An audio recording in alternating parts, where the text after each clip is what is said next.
શું ખરેખર કિંજલ દવેની સગાઈ તૂટી ગઈ છે? જો હા, તો હવે કિંજલ દવે સાથે લગ્ન કોણ કરશે? અને જો ના, તો પછી એક તમામ રોમેન્ટિક ફોટા ઇન્સ્ટાગ્રામ પરથી કેમ ગાયબ થઈ રહ્યા છે? આખરે એવું તો શું થયું હતું કે આખું ગુજરાત આ એક જ સવાલ પૂછવા લાગ્યું છે? ચાલો જાણીએ આ સમગ્ર ઘટના વિશે. ગુજરાતની લોકપ્રિય ગાયિકા એટલે કે કિંજલ દવે ફરી એક વખત ચર્ચામાં છે. આ વખતે કારણ કોઈ નવું ગીત નથી, પરંતુ તેમની પર્સનલ લાઈફ છે.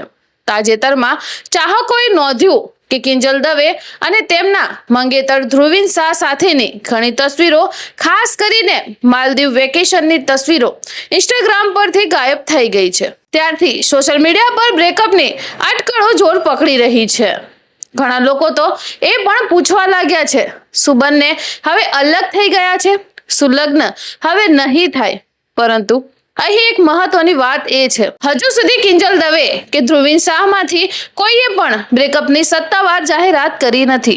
એટલે હાલમાં આ માત્ર સોશિયલ મીડિયા પર ચાલી રહેલી ચર્ચા છે, હકીકત નહીં. તમને તો યાદ જ હશે કે ડિસેમ્બર 2025માં બંનેની સગાઈ ખૂબ જ ધૂમધામથી થઈ હતી. ત્યારબાદ તેઓ સતત પોતાના ફોટા અને વિડીયો સોશિયલ મીડિયા પર શેર કરતા હતા, પરંતુ હવે એ જ ફોટા ગાયબ થયા. હવે સૌથી મોટો સવાલ, શું ખરેખર બ્રેકઅપ છે કે પછી થોડા દિવસોમાં બંને ફરી એક સાથે જોવા મળશે? આ સવાલનો જવાબ તો માત્ર કિંજલ દવે અને ધ્રુવીન શાહ જ આપી શકે છે. જ્યાર સુધી તેમની તરફથી કોઈ પણ સત્તાવાર નિવેદન ન આવે, ત્યાર સુધી કોઈએ પણ અફવાને સાચી માની લેવી તે યોગ્ય નથી. આ સમગ્ર મામલે તમારું શું માનવું છે? કમેન્ટમાં જરૂરથી જણાવજો. અને આવી જ સાચી અને ફેક્ટ ચેક કરેલી ગુજરાતી ન્યૂઝ માટે રાહી ન્યૂઝને ફોલો જરૂરથી કરી લેજો.